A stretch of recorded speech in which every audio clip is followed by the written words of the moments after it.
Magandang araw sa ating lahat mga kalakbay at malugod ko kayong tinatanggap sa Season 4 ng Usapang K, kung saan ating babalikan ang mga spiritual na mga pananaw at mga kwentong kapupulutan natin ng araw.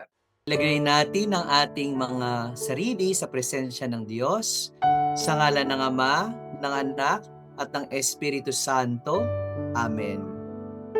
Ama naming mapagmahal, nagpapasalamat kami sa iyong kabutihan at pag-ibig na patuloy naming nararanasan.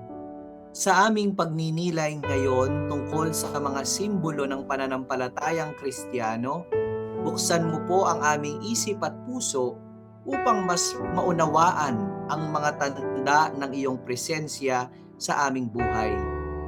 Sa krus, naway maalala namin ang sakripisyo at pag-ibig ni Jesus para sa sangkatauhan. Sa kalapati, naway maramdaman namin ang kapayapaan at paggabay ng Espiritu Santo. Sa kordero, naway maunawaan namin ang iyong habag at ang kaligtasang iyong ibinibigay sa amin. Tulad ng mga santo na may kani-kanilang tanda at sagisag ng kabanalan, naway maging paalala rin kami sa mundo ng iyong kabutihan, sa aming mga salita, sa aming mga gawa, at sa aming pagmamahal sa kapwa. Turuan mo kaming hindi lamang makita ang mga simbolo ng pananampalataya, kundi isabuhay ang kanilang kahulugan sa aming araw-araw na buhay. Ito po ang aming dalangin sa pamamagitan ni Kristo na aming Panginoon. Amen. Sa ngalan ng Ama at ng Anak at ng Espiritu Santo. Amen.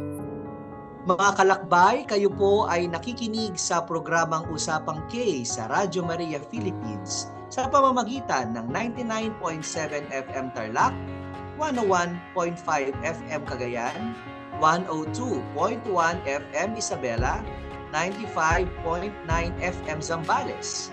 Maaari din po nating bisitahin ang official website ng ating Radyo Maria through radyomaria.ph.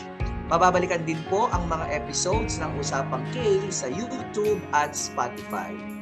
Mga kalakbay, ito ang Usapang K ng Radyo Maria Philippines, keeping Christ alive in every home. Magandang araw sa ating lahat. Yes. At tayo muna magandang araw. Bumating muna tayo lahat. Ayan. At magkumustahan muna tayo, no? Sa ating bago tayo pumasok sa ating topic ngayon. Magkumustahan naman muna tayo. So, mula natin kay Sister. Happy Kumusta Easter ka naman, to Sister? all. Happy Easter sa inyong lahat. Masaya yung aming Easter celebration. May mga palaro. Yan. So, nag-enjoy. Nag-enjoy sa food. Nag-enjoy sa mga katatawahan. Ano yan? Mga palaro namin. Kaya masaya lahat. Kasi kapag Easter, no, lagi tayong masaya dahil at ang ating Panginoon ay muling nabuhay, pagamat tayo ay nagkaroon ng pagsisisi, pagpapatawad ng mga nakaraang mga araw.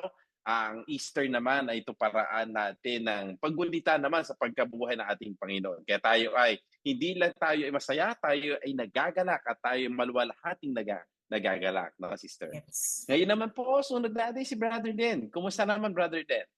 Magandang araw po, Father Dex, at sa lahat po ng ating mga kalakbay na nakikinig sa Usapang K. So, andito po tayo ngayon sa CCNE and I just want to say Happy Easter sa ating lahat. At syempre, bago pa man tayo tumungo sa Easter, syempre galing tayo, no, sa Semana Santa.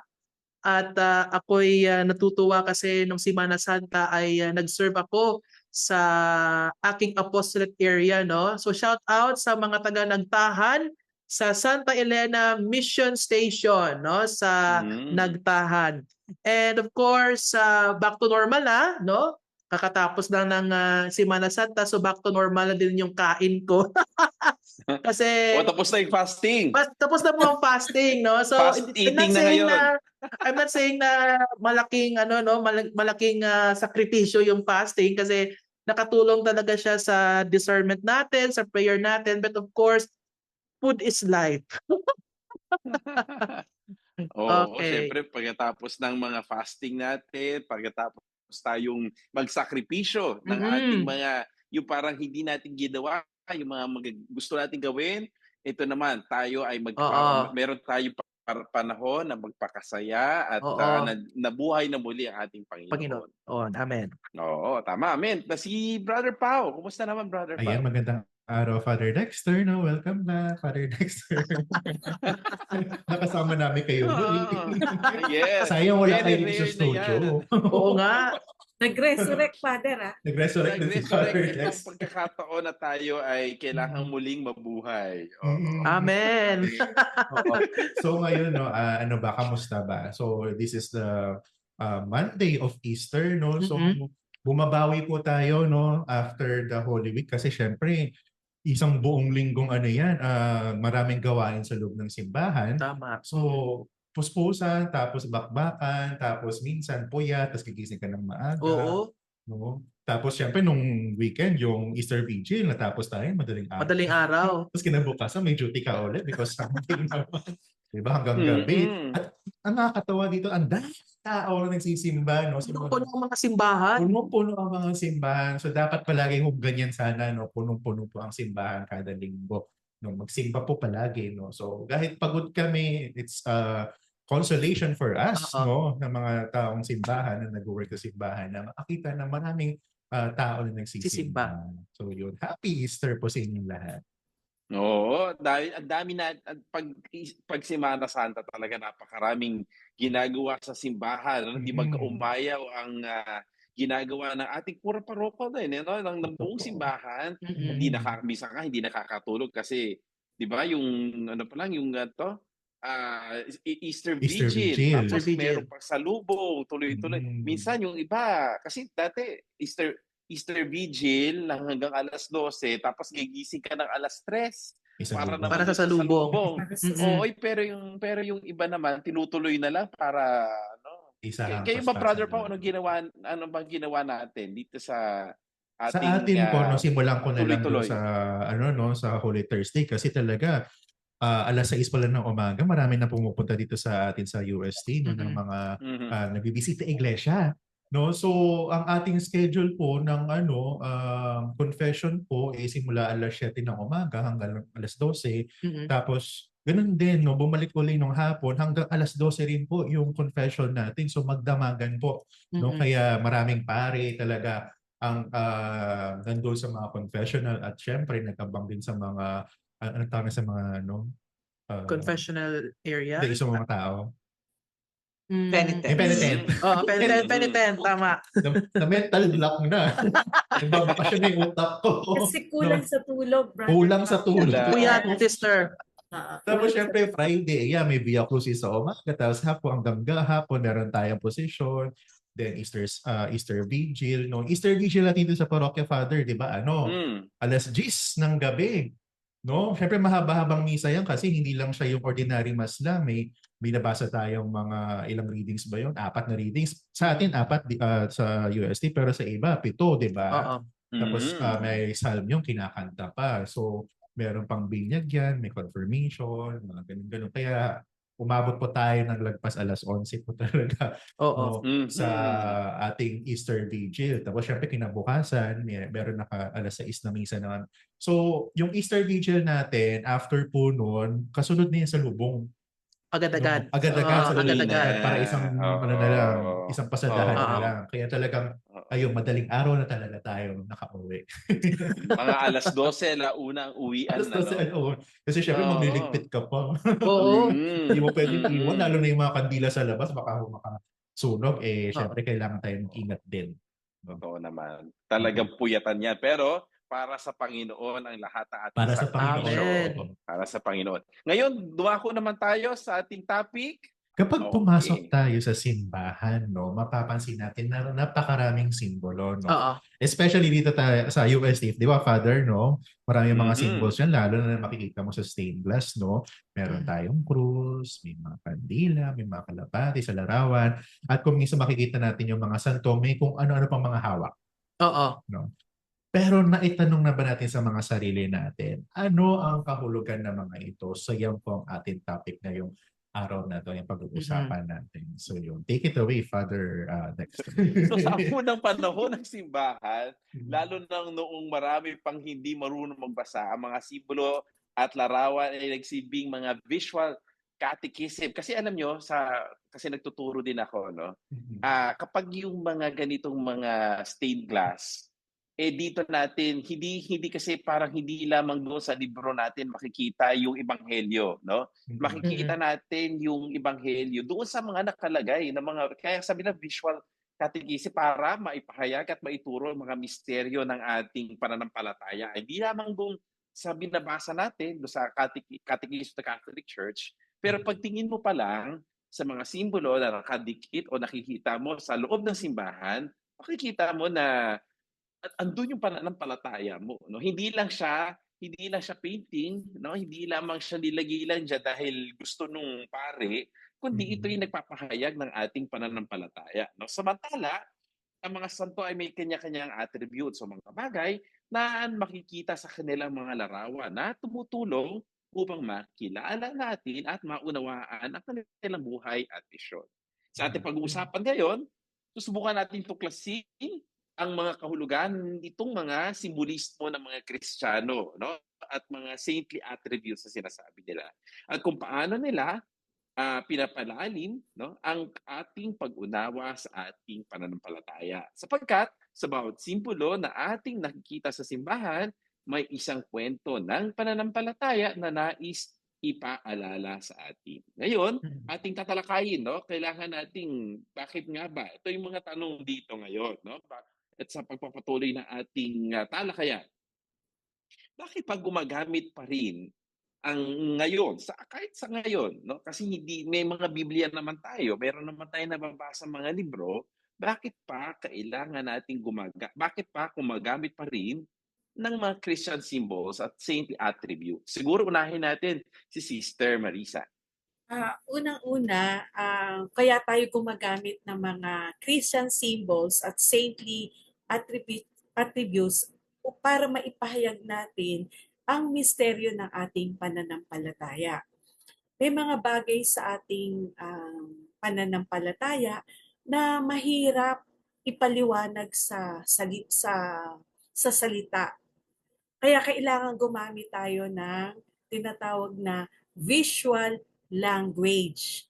Ito yung mga simbolo, no, na tumutulong sa atin para ilarawan natin ang misteryo na ito na mas madaling maunawaan ng mga tao. Halimbawa, simbolo ng krus. So ano bang ibig sabihin ng simbolong yan? Ito ay simbolo ng sakripisyo, simbolo ng pag-ibig ng Panginoon. No? O kaya naman yung kalapate.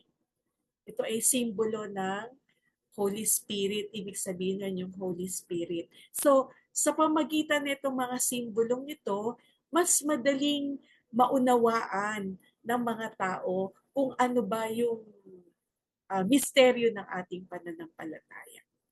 Yan. Oo, Sister, pero di ba pag sinabi nating krus noong mga panahon ng ating Panginoon, yung krus kasi ngayon, sabihin natin, ang dami natin nakikitang krus. So pag sinabi natin krus, ay Kristiyano yan. Madaling makita mo, pag sinabi mong krus, nakita mo sa rosaryo, nakita mo sa simbahan, ay napapadasal ka. Pero nung sa panahon ng ating Panginoon, ano nga bang ibig sabihin o simbolo ng krus? Una-una, nung panahon ng mga Romano, pag ikaw ay pinako sa krus, ito ay bilang parusa. Ito yung pinakamababang uri ng kaparusahan, no? So ito yung para sabihin natin parang kahiya-hiya yung pag ikaw ay pinako sa krus. Pero dahil sa ang Panginoon ay pinako sa krus, nakita natin na ito yung pagbubuwis siya ng buhay para sa kasalanan ng tao. Ibig sabihin, yung krus ay nagiging simbolo ng ating kaligtasan. Ito yung nagsisimbolo ng pagmamahal ng Panginoon para sa atin na handang ibuwis ang kanyang buhay para sa atin. So yung ah, tingin ng tao nung panahon ng mga ng Romano, no, ay nabago, no, dahil ang Panginoon mismo ang siya ay pinako sa krus at ang kanyang itong pagkapako niya sa krus ay nangangahulugan ng kanyang pagmamahal sa atin. Oo, kaya sa bawat simbahan na papasukin natin, makikita mo agad na ang krus doon sa sentro, no? Doon sa sentro ng simbahan o kaya sa tuktok ng simbahan, makikita mo agad ang krus. Hindi dapat tayo, parang hindi dapat katakutan ang krus, kundi makita natin ang krus bilang isang simbolo ng pagmamahal ng ating Panginoon, no? Nakita mo na ang krus na nagsakripisyo ang Panginoon at inalay niya ang kanyang buhay para sa ating lahat. Ngayon sa kalapati, sister, kasi ang dami ko nakikita kalapati. Bakit naman naging simbolo ito ng Espiritu Santo? Pag nakakita ba ako ng kalapati, Espiritu Santo yan? Balikan natin sa Biblia. 'Di ba nung si Jesus ay bininyagan sa ebanghelyo, no, na nung siya ay bininyagan, bumukas ang langit, no, at ang tinig ng Diyos Ama nagsabi na ito yung aking anak at merong Espiritu Santo na bumaba sa kanya. So ito yung simbolo ng presensya ng Espiritu Santo, no, yung sa simbolo na ginamit ay ang kalapati. So nakita natin yung pagbaba ng Espiritu Santo Nung si sa ating Jesus ay Panginoon, bininyagan. bininyagan, at saka doon sa ikatlong misteryo ng luwalhati, no? Yes, ang Yung pagbaba pagbaba ng Espiritu Santo sa mga disipulo. po, Pero 'di ba disipulo. ang ginamit na words doon sa Acts of the Apostles, ito yung tongues of fire, Tongues no, of fire, na nagliliyab. nagsisimbolo, no, oo, yung dilang apoy na nagsisimbolo ng presensya ng Espiritu Santo. Ganon din, ano, kahit na apoy pala yan, ay may simbolo pa rin. Kala kasi nila parang kapag umaapoy, ano yun, apoy? Bakit apoy na nandoon sa ulunan ng mga apostoles at ni Maria? Ano ibig sabihin, sister, ng ano?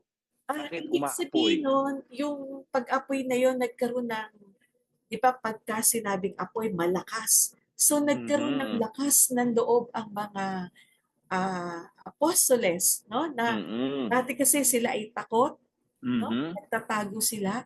Pero nung bumaba ang Espiritu Santo sa kanila, sa pamagitan ng dilang apoy, sila ay nagkaroon ng lakas ng loob na lumabas sa kanilang kung saan man sila naroon, Oo. dun sa upper room na sinasabi, at sila ay nagsimula ng mangaral. Kaya nga yung Mhm. simbolo rin ng yung Holy Spirit, no, yung kalapati na yon, pwede nating sabihin yung presensya ng Diyos, no, nagkakaroon ng Mm. kapayapaan at saka yung lakas ng loob at yung nag-guide sa kanila sa kanilang buhay na dapat nilang tatahakin. At gano'n din yung presensya ng Panginoon doon sa pagpapakita ng ating Panginoon kay Moises, 'no, sa burning bush, apoy din 'yon. At saka din doon sa pagsama ng ating Panginoon, ng Diyos, ni Yahweh, sa mga Israelita noong sila ay dumaan doon sa Red Sea, 'no?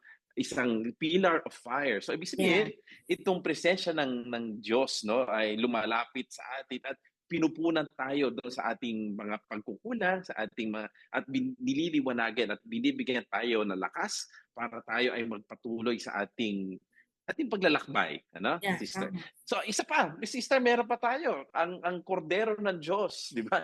Pag sinabi kasing kordero ng Diyos, Yeah. parang lamok Kordero ka, na pero Diyos. pagka Lamang. kumakain ka o kinakain mo kordero, ano yun? Parang ano bang ibig sabihin ng kordero, sister? Kordero ng Diyos, simbolo ni Kristo. Na 'di ba Mhm. sa Old Testament kasi yung kordero, ito yung kanilang sinasacrifice. Ito yung kanilang inaalay. So katulad ni Jesus, no? na inalay din niya ang kanyang buhay para sa atin. Kaya napakagandang simbolo yung kordero bilang simbolo ni Kristo. Kasi katulad ng sa Lumang Tipan na ang kordero ay iniaalay nila as a sacrifice bilang sakripisyo, ganun din si Jesus na inaalay din bilang sakripisyo para sa ating mga kasalanan, para sa sangkatauhan. Iyon, tulad ng sinabi natin kanina, nung unang panahon, marami sa ating mga Kristiyano hindi marunong magbasa, no, at magsulat. Pero dahil dito, ang mga larawan nakikita natin doon sa mga dingding, no, at simbolo sa simbahan ay nagsilbing mga visual catechism, no, ang mga paintings, mosaics, yung mga nilalagay-lagay nila doon sa mga dingding, no, at mga stiglas doon sa mga bintana ay nagtuturo, no, ng mga kwento sa Biblia, buhay ng mga santo at mga aral ng pananampalataya. Brother Den, ano ba ito? Bakit kailangan na makita ng mga tao na nandun pa sa stained glass, no, mga kwento sa Biblia, kailangan nilang aralin itong pananampalataya? Actually, naalala ko tuloy yung isang how do I say this, insidente ba or isang scenario, no, sa isang parokya sa aming diocese. Kasi may isa kasing mayamang parokyana na nagtanong sa parish priest, "Father, bakit kailangan pa natin magpalagay ng mga stained glass sa ating simbahan? No? Why not plain na lang, yung plain window na lang na glass." O mas mura pa. Kasi mas mura, no? Kasi kailangan pa ng canvassing, kailangan pa ng mga maraming pondo for that. Sabi naman ng parish priest, alam mo sister, hindi naman yan para sa dekorasyon lang yan, no? Gaya ng sinabi natin kanina, no? Pero ang paglalagay kasi ng mga ganon, as a visual catechism, it teaches us kasi, or it explains kasi yung mga kwento sa Biblia. For example, gaya ng sinabi mo kanina, Father Dexter, marami sa ating mga kapatid, no, hindi marunong magbasa. No, lalo na yung mga bata, no, kasi hindi pa sila masyadong marunong magbasa ng Bible. So anong kailangan nating gawin para maituro sa mga bata yung, for example, yung story ni Adam at saka ni Eve. No, so kailangan ng picture, no, as a visual catechism. So minsan may mga simbahan na pinapakita, no, yung Garden of Eden, tapos yung si Moses, no, may hawak na dalawang malaking bato, so it speaks of the 10 commandments. So yun po, for ano po yun, it teaches us or it gives us the idea kung ano po yung mga nangyari sa panahon nila kasi naka-account po yan sa Biblia. Aside from it, no, nakikita din natin sa mga bintana, no, o sa mga window ng ating simbahan yung mga santo, no. For example, the Saint Therese. Bakit si Saint Therese of the Child Jesus, no? Bakit may mga rosas, no, si Santa Teresita, no? Kasi yung roses kasi naka-attach yan or na tawag nito, parang yes, no? Parang konektado yan, no, sa buhay, no, ni Santa Teresa kasi sabi niya, I will shower roses, no, from heaven, no. So from that, parang konektado siya sa buhay ni Santa Teresita. So yun, isang sagot din is it presents also, no, the lives of our dear saints. Kasi kailangan nating malaman yung mga buhay nila kasi sabi nga sa Biblia, let us remember our leaders who spoke the word of God, no? That I think nasa Roma yan, no, sa Epistle to the Romans, no. Let us remember our leaders. Also yung mga santo natin, mga leaders yan ng simbahan na nag-lead sa atin para makilala si Jesucristo sa buhay natin. And of course, yung huli kong sagot dyan is, of course, it teaches us some of our doctrine, some of our Catholic teachings na related sa faith natin. For example, yung imahen ng Immaculate Conception, no? So how can we depict, no, Mary as really immaculate? So yung imahe na nakita natin sa mga simbahan na talks about Immaculate Conception, so nakita natin na yan pala yung yung image of how we could understand Mary as really immaculate, no? Na napaka-pure niya, kaya tinatawag siyang Blessed Virgin Mary. Yung ganun. Napakaganda na pagka may mga simbolismo na ito, hindi mo na kailangan na magbasa, kundi pag nakita mo na yon, alam mo na may nangyari dito na maganda, no? Alam nyo kasi nung bata ko, parang may mga comic book pa, mga gospel comics na yun. Ngayon, Father, may ano nang tawag nito? Superbook? Parang ganyan, hindi ba? Cartoons. Parang nagiging curious ka ngayon. Ngayon may manga pa nga na dinidepict niya si Jesus Christ, no? Parang mga bata pa lamang ay tinuturuan na natin ang mga tao na ano yung naging buhay ng ating Panginoon. Kasi ang Panginoon ang Diyos ay naging tao, no? So parang kailangan nating makita kung ano talaga ang naging buhay niya dito sa daigdig. Kundi hindi lamang do sa ating Panginoon, kundi yung mga santo, yung sinabi natin si Saint Therese, no? At lahat ng mga santo. Kapag nakita natin na nakatayo sila doon, na siguro hindi lamang doon sa stained glass, kundi yung mga statwa natin, makikita mo na bakit siya, kunyari si Santo Domingo, bakit siya may aso? No? Bakit siya may hawak na rosaryo? Bakit siya, ang daming tanong, pero sa pagtatanong na iyon, nakikita mo na yung mga simbolismo na bakit siya may rosas, bakit siya may, kahit yung nasa likod nyo, no? Bakit siya may hilo na gano'n, ano? Bakit siya, ano yung mga yan? Ano yung mga, bakit siya may ganito? Nagtatanong ng mga tao, at kapag nagtatanong ng mga tao,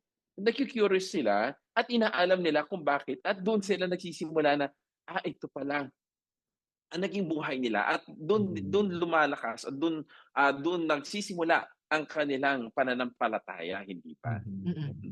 So siguro tuloy tayo sa ating talakayan, no? Para ating makilala naman ng mga santo naman, itong mga santo, no? Yun. Ang Saintly Attributes ay tumutulong upang makilala natin ang mga santo sa mga larawan o mga estatwa, no? Mga susi, espada, lirio, mga palma. Siguro maganda, Brother Pao, no? Ano yung mga ito, yung mga simbolismo naman, no? Yung susi, kung bakit tayo may susi, ano ba ito, mga espada o mga lili, yung mga nakita natin doon sa mga statwa. Kasi ito, yung mga santo kasi, sobrang dami ng mga santo natin sa simbahan. No? Talagang kailangan magkaroon sila ng sarili ng iconography para ma-define mo siya from one person to another.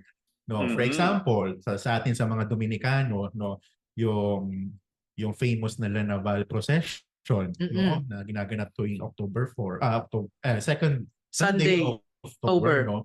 So lahat ng mga nilalabas doon, maliban kay Mama Mary, of course, and kay King Joseph, lahat yung puro Dominicano. No, lahat naka-black habit, black and white, yung gano'n. So, to distinguish them, to know them, meron silang mga particular na mga daladalang symbols. No, na, yun nga, nabanggit natin kanina, to associate their life, no, their story. No? Like for example, we have Saint Dominic, yung aso. No? So, syempre, kilala natin si Saint Dominic na yung aso na yon is galing doon yun sa panaginip ng kanyang nanay. No, si Blessed Juana de Asa. No? Then we have Saint Peter of Verona, may taga siya sa ulo, tsaka dito sa may dibdib. Bakit may taga? Kasi tanong ko lang, bakit may taga? Kasi marami nagtatanong din. Bakit may taga yun? Saint Peter Martyr. Saint Peter Martyr. Saint Peter Martyr. Sa iba, medyo ano yun, yung parang, ano matawag natin yun, morbid. No? Morbid tignan. Pero that taga is a symbolism ng kung paano siya naging martir. Kasi 'di ba proto-martir siya ng mga Dominicans, no? So, meron siyang taga dahil inabangan siya, no, ng mga unbelievers one time, no, sa daan, at bigla siyang tinagad because of his faith. Pinatay siya because of his faith, no? Tinaga siya dito sa ulo, and then dito sa puso niya, no? And then, kung mapapansin mo rin, yung daliri niya na nakaganyan, yung hintuturo niya, may dugo din at the same time. Hindi na siya basta-basta ginawa na may dugo lang dito just to, na pinatay siya, no, na martir siya. But that finger, no, isinulat niya sa lupa, gamit ang dugo niya, yung katagang Credo en Unum Deum. No? Ano bang ibig sabihin nun, Brother Pao? I believe in one God. No? Okay. Latin yun. Mm. Hindi mo na ako mag-ganun parang marunong sa Latin, pero alam ko yun. Oo. Isa lang, hindi ko na kaya siyang sundan. No? So, bukod pa sa St. Peter, we have also the other saints, sila Luis Beltran na may hawak na baril, so on and so forth, no? Kasi yung mga ano na yon, yung mga gumagawa kasi ng santo, no? Dahil minsan meron tayong mga attitude na tamad tayong magbasa, tamad na tayong alamin, or minsan hindi tayo nagiging interested agad kung hindi pa natin siya nakikita visually. Oo. No? So kaya minsan talagang mas gusto natin makita muna yung picture. Makita muna natin yung itsura para maintindihan natin alin ba yung magiging interesting sa akin, no? For example, we have also St. Jude sa baba. Yan, puntahan ng mga estudyante yung si St. Jude sa Oo, baba. pag-exam. No, pag-exam, no? Bakit siya merong ano dito, yung icon of Jesus, no? So, naging ano niya yon, naging symbol niya rin o naging material niya rin yon para mag-preach, Oo. no, ng gospel, no? And later on, dahil malalaman ng tao na nagkaroon na sila ng devotion din kay ano, dahil nalaman nila Saint of the Impossible siya, no? Malalaman nila later, pinsan pala nito si ano, si Jesus, si St. Jude. Mga ganon. Kagaya kanina, binanggit mo si St. Therese, no? Well, mahilig talaga si St. Therese sa roses. Sa roses. Sa flowers, kaya gano'n. Ang daming simbolismo no, sa mga santo just to give them, to define them. No, yung pagkatao nila, yung kwento nila, kung paano sila namatay, paano sila nabuhay. Tapos ang magandang ano, kung may time lang po kayo, no, mga kalakbay, no, tignan niyo yung Sistine Chapel. Yung painting ni Michelangelo doon. Oh, yung sa taas, no, sa kisame. Oo. Di ba ang dami nila doon, mga apostles, si Jesus Christ, mga Mary, gano'n. Ang daming simbolismo, especially the apostles. Kanya-kanya silang mga dala-dalang mga symbols. May isa nga doon, may isa doong tao na nakahubad din. Kasi yun talaga yung yung painting ni Michelangelo. Oo, nakahubad lahat. Tapos may hawak din siyang balat. Oo, balat. Oo. So sino yun? Bakit? Ano yun? Sino yun? That is Saint Bartholomew or tinatawag natin si Nathanael, no, sa gospel, no. Nako, kakaano ko lang yan, kaka-discuss ko lang yan nung nakaraang pilgrimage.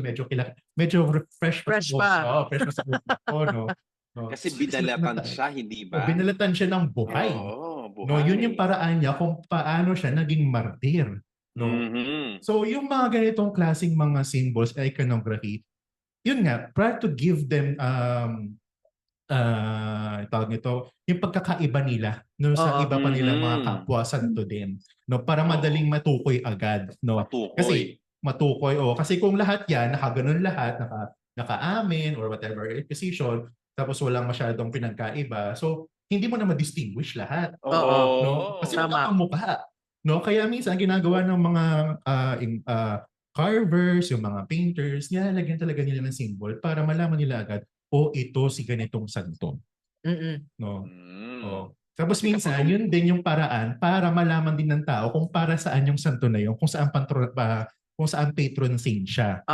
No, 'di ba? For example, yan si Bartholomew, sabi nga nila patron saint of those butcher. No, butcher, skin disease, whatever it is, mga ganon. Diba? Kaya madali ma-define. Tsaka, kanina ko pa iniisip to eh. Kaya nagkakaroon tayo ng mga ganitong klaseng symbols, no? May mga visuals tayo. Because people need to satisfy their senses, no? Especially the visual sense. Kasi doon nag-uumpisa yung curiosity ng tao. No? So yun, kaya talaga ang church talaga gumawa ng paraan para mas madaling mag-catechize. No? We have the book, we have the catechism book, yung St. Joseph Baltimore ba yun? No, maraming pictures yon. Then nung mga panahon ko yung my first catechism. Tontuwa ako kasi puro picture. Dead ma ako dun sa mga sulat, picture muna kasi bukod sa na-entice ka dun sa nakikita mong picture, nagkakaroon ka na rin ng idea no kung ano yung tinutukoy ng picture na yon.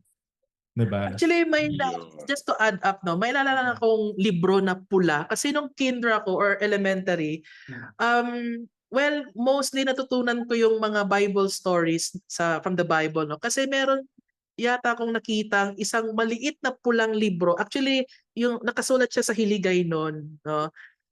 Andun lahat yung mga stories in the Bible, especially yung mga kilalang, kilalang stories. Like for example, andun yung mayroong yatang isang picture doon that talks about creation. Mhm. So ang nakalagay doon sa picture, may araw tapos buwan. So doon pa lang, for example, bata ako, may tindihan ko na sun, moon, may difference.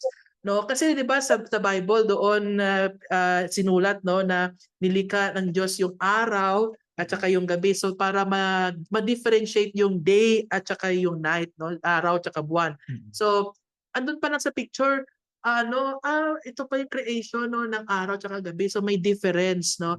And then meron ding picture na may isang tao na nakahiga doon sa bato na parang duguan. Ayun, ano pala yon? Story pala yon ni Cain tsaka ni Abel.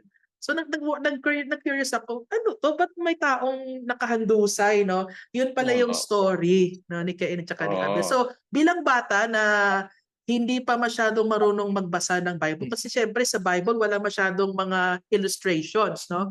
So malaking tulong talaga yung mga visual aids kumbaga, no, para tama yung sinasabi ni Brother Pauno na it really gives pleasure to our senses. Oo.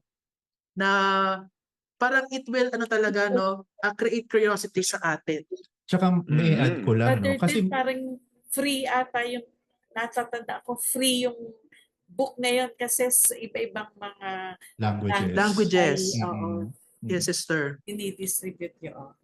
Tsaka i-add ko lang din no, minsan kung puro words lang, minsan may mga part din na hindi mo rin maintindihan eh. Kung paano siya dinidescribe. Nalilito ka, kaya minsan naghahanap ka ng picture, doon mo maintindihan kung ano yung tinutukoy nung sinusulat na yun. Tama, yes. Kasi minsan, ang dami ng ibig sabihin ng word na ganito eh. Alin doon? Oo. No, alin doon? Kaya minsan yung pictures talaga, yung visuals, nakakatulong sa'yo para kumbaga, yung curiosity mo, masatisfy na. O kasi minsan pag binasa mo lang, hala, ano nangyari? So, nakalayo-layo ka na, hindi mo na naintindihan. Oo. No? Kaya malaki talaga sa tulong ng visual. Ibig sabihin parang nabubuhay yung kung ano yung nakasulat.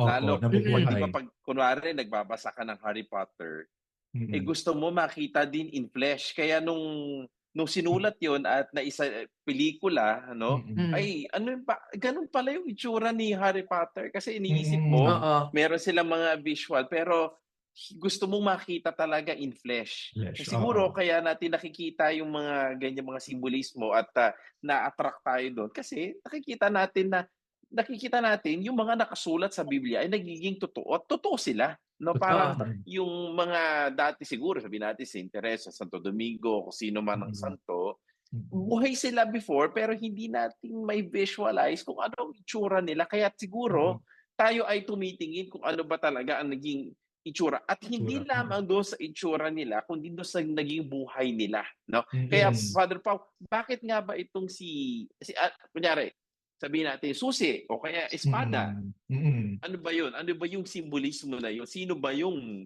simbolismo na iyon? Yung susi kasi, no, ibinigay ito kay San Pedro kasi di ba meron tayong isang gospel story doon na sabi ni Jesus Christ, no, binibigay niya kay San Pedro ang susi ng langit at ikaw ang mag-decide kung ano ang kapalaran. What is bound in heaven shall be bound on earth.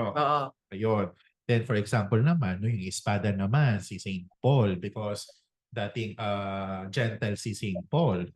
No, at yun din ang naging way kung naging material no kung paano din siya namatay no and siya ay pinugutan ng ulo. Then yung lirio tsaka yung palma, ito sobrang dalas natin makita to sa mga iconography ng mga santo. Kasi itong lirio tsaka yung palma very standard ng kanyang meaning, no? Lily for purity, palm for martyrdom. Halos lahat yan meron. Pero minsan kasi, hindi mo rin makikita yan sa kanila eh. Not unless mabasa mo yung story nila. For example, we have St. Lorenzo Ruiz. He is a martyr. Pero yung depiction natin sa kanya, sa mga santo natin sa mga simbahan, sa pictures, wala naman siyang hawak na palm. Pero he is still a martyr. No? Minsan kasi, kahit wala yung mga iconography na yon, no, kahit yung simple na iconography lang, minsan kilala mo na because aware ka. no sa kwento. Pero minsan mahirap din intindihin, no? Kung wala yung mga ganong klaseng simbolismo, no? Kaya madali sa mga, especially sa mga catechists, no? Sa mga storyteller, especially sa mga storytellers, no? Ng mga, for example, ba yung yung sa Once Upon a Saint? Nakalimutan ko na yung pangalan. Iba ko yung host nun eh. Once upon a Kasi, saint. Parang ganun yan. Oo. Nagkukwento lang siya. Si Bernard Cañaveral. Ay, yun. Oo, si Bernard. Oo. Canaveral. Tama. Bernard Cañaveral. Diba? Nagkukwento lang siya. Before, nagkukwento lang siya. As in, plain na kwento lang. Tapos later on na lang na-add yung visuals. No? Oo. Kasi syempre, mga editing na. Pero pag siya himself na nagkukwento, nafa-fascinate ka rin at the same time. Pero kasi siya, nagbibigay siya ng idea. No, kung ano yung itsura ng santo. No? So, yun, yung mga ganong klaseng symbols talaga, minsan meron yung santo, minsan wala. So, depende rin minsan yan kung paano siya binigyan ng depiction ng artist. No? Pero talaga, itong mga constant to mga to, pag virgin, lily ang mo, hawak mo. Pag namatay kang martyr, may palma ka. Oo. Minsan kung paano ka rin pinatay, kung pinatay ka gamit ang sword, pinatay ka gamit ng crucifixion, upside down, no. Yan, yung for example, yung crucifixion upside down na yan. Akala po ng iba kasi antichrist yun. Pero hindi. But it is a symbol of St. Peter. Kasi sa ganoong paraan siya namatay. No? At hiniling niya yun.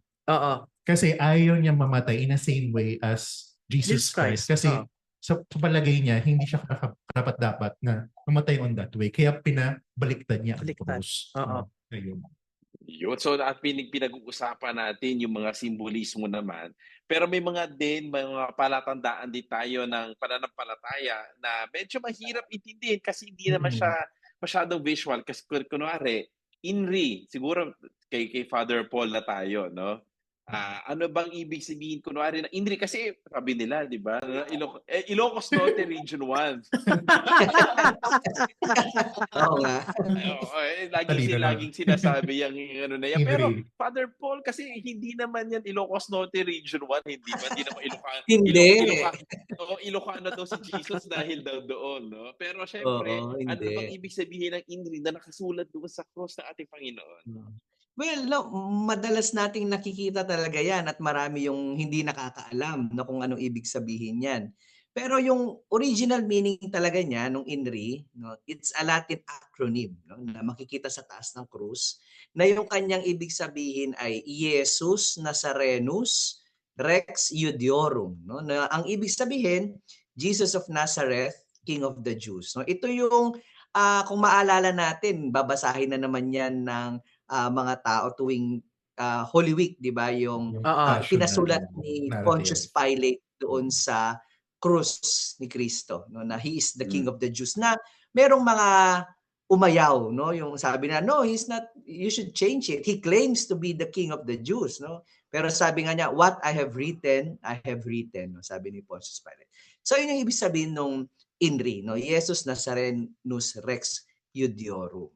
Yun. So, ibig sabihin nun, meron talagang, ito yung pinapakita talaga na si Jesus ang nakapako doon at ito yung sinasabi niyang parang hari ng mga Hudyo, no? Na kasi yun yung din, claim, yun yung sinasabi nila, kiniklaim niya, no? Pero siya talaga, no? At ipinakita sa lahat ng languages, na yun yung maganda dun sa inscription na yun. May Hebrew, Aramaic, may Latin, may Greek, no? Para lahat ay maintindihan, no? Kung sino ba itong nakapako sa krus. At saka sinasabi din dito na siya yung fulfillment kasi na siya yung magiging hari ng mga Hudyo, kasi siya ay nagmumula sa angkan ni David, no?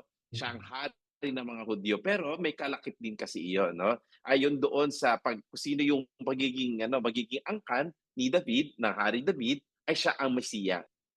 Kaya may INRI doon, hari ng mga Hudyo, ibig sabihin siya ang tinalag, no? Siya ang tinalaga ng ating Panginoon, siya yung anointed, sabi natin. He is the one anointed to be the Messiah, no?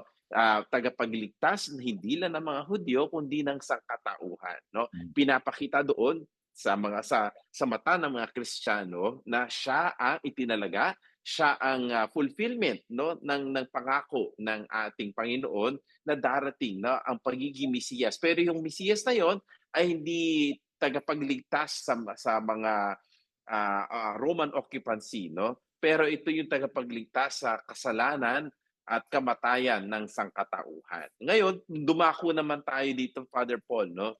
Ano nga ba itong fish? Kasi meron daw, simbolismo din daw ng mga, kasi nakikita ko to sa likod ng sa likod ng mga kotse. Mga Sa kotse, sasakyan. Oo, kaya yung mga kotse, keychain, tsaka sticker. keychain, bakit Yes. bakit may isda? Ano ba Altar. yung isda?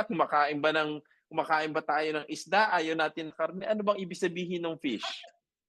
Well, no, makikita natin ito ginagamit na ng mga sinaunang Kristiyano, no, na simbolo ng pagiging Katoliko, Kristiyano, no? And kasi yung Greek ng fish ay ictus, di ba?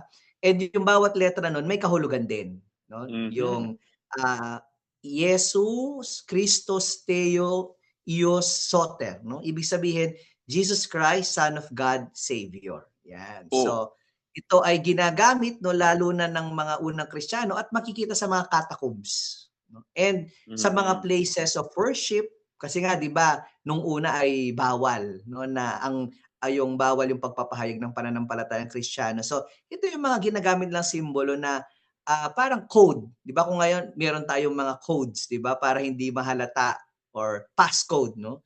Ito yung ginagamit nila na malalaman mo Kristiyano siya pag alam niya yung meaning ng fish. Yan. Yung sa Biblia din, no, maraming mga pagkakataon na nagamit yung isda, 'di ba? Katulad nung multiplication of the loaves and fish.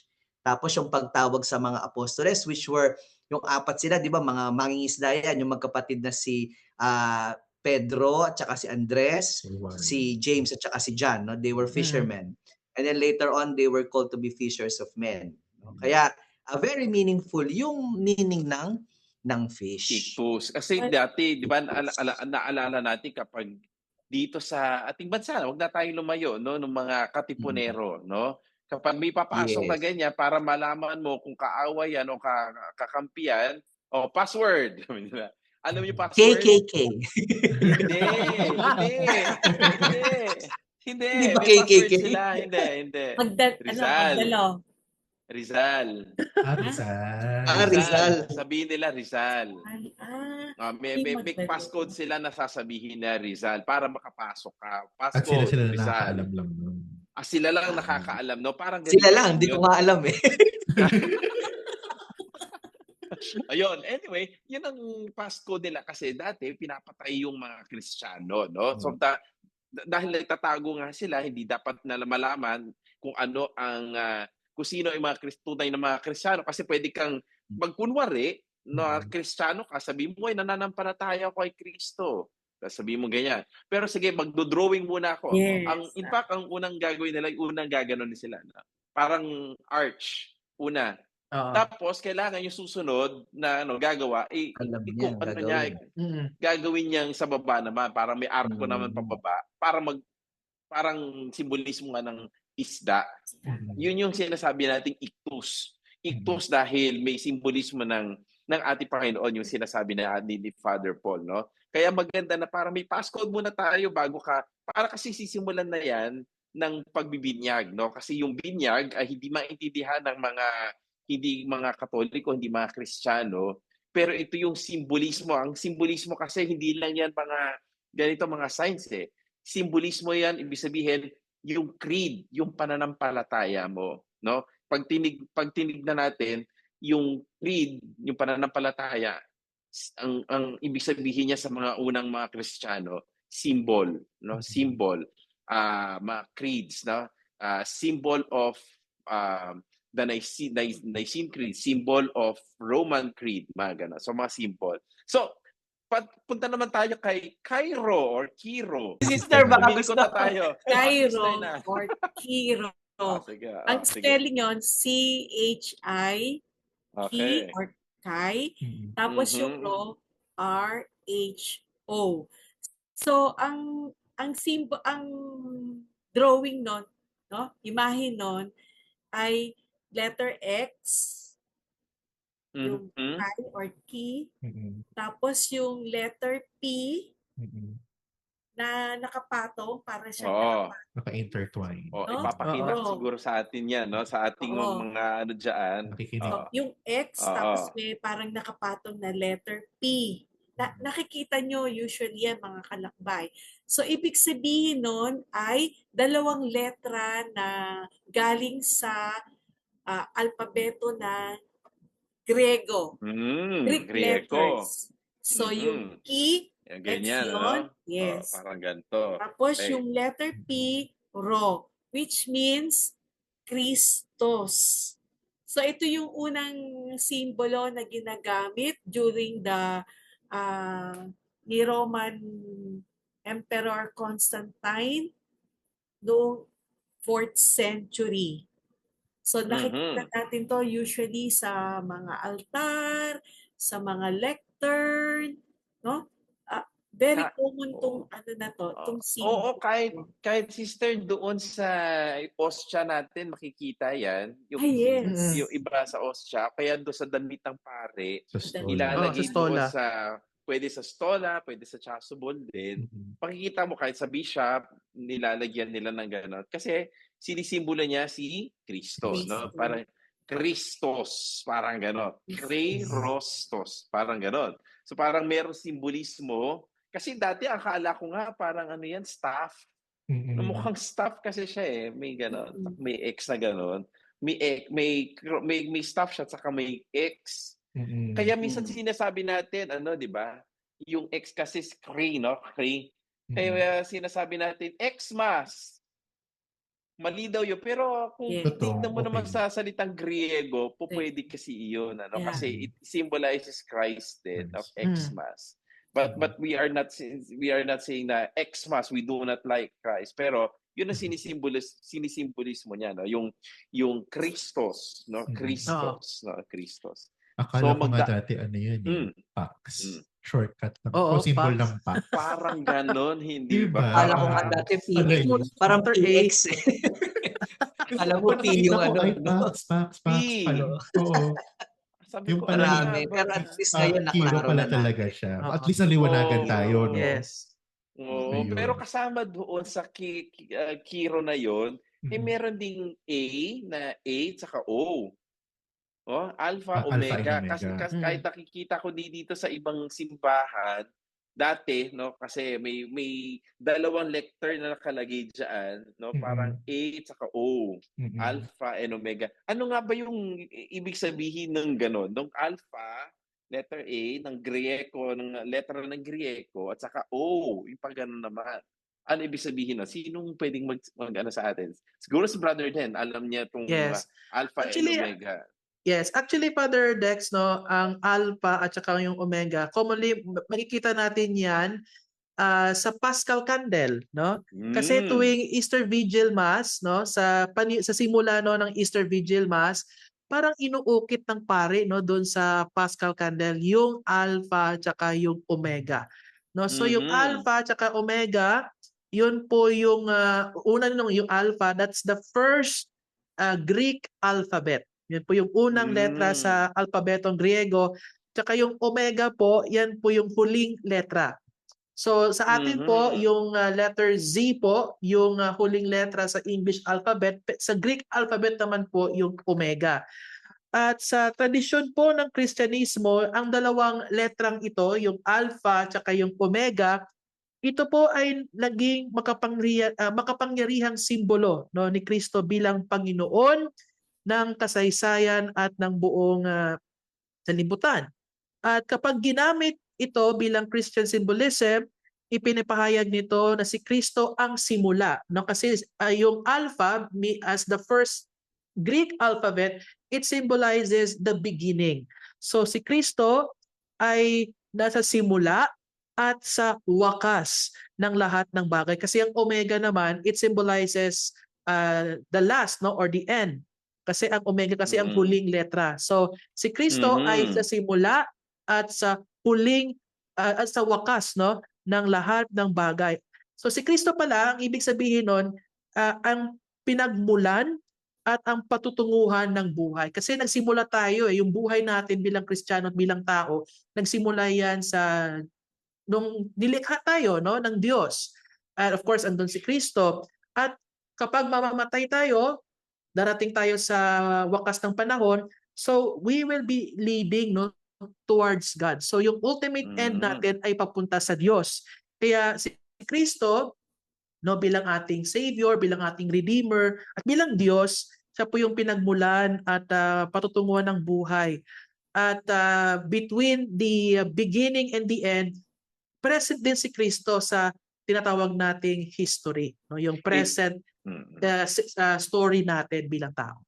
Siguro na marami tayong na-discuss ngayon, marami tayong na-diskusyon no? Maraming bagay tungkol sa mga pero tutungo na tayo sa keyword. Handa ba tayo sa ating keyword? Siguro unahin natin. Sister, mauna na tayo. Sige. Sa akin ang keyword ko ay kayamanan. Sa ating pag-uusap na aking napagtanto na napakayaman ang simbahan, no? Sa kanyang mga tinuturo, sa kanyang mga simbolismo. Siguro mas maganda na diskubrihin natin kung ano pa yung mga kayamanan na meron ng simbahan, na kayamanan na pwedeng makatulong sa pagpapalalim ng ating pananampalataya at pagkakaroon ng mas marami pang kaalaman. Yun, sister, salamat po. Brother Den. Ang keyword ko naman po sa ating episode no ay kahulugan. Dahil inaaral natin ang mga iba't ibang mga simbolismo ng ating pananampalataya. So we also delve ourselves no na malaman kung ano ba yung kahulugan no ng bawat simbolismo na nakikita natin sa simbahan, sa loob man o sa labas ng simbahan, at sa iba't ibang mga bagay na related sa ating pananampalataya. Importante din malaman yung kahulugan nito sapagkat ito rin yung paraan para mas malalim yung ating debosyon, yung ating pananampalataya at saka yung ating karunungan tungkol sa Diyos. Kasi sa panahon ngayon, napakahirap po kasi lalo na pag nasa lugar po kayo na sobrang hirap po maghanap ng simbahan o magsimba, no? Kapag may nakita po tayong Christian symbolism, ito yon. So it gives already the meaning that there's a Christian community there and the presence of God is truly present in that area. So lalo na sa ating mga kababayan na OFWs, no, ang hirap talagang maghanap ng simbahan na wala masyadong majority ng mga Katoliko. So importante pong malaman yung mga ganung bagay. So maraming salamat mga kalakbay at magkikita-kita tayong muli sa susunod na edisyon ng Usapang K.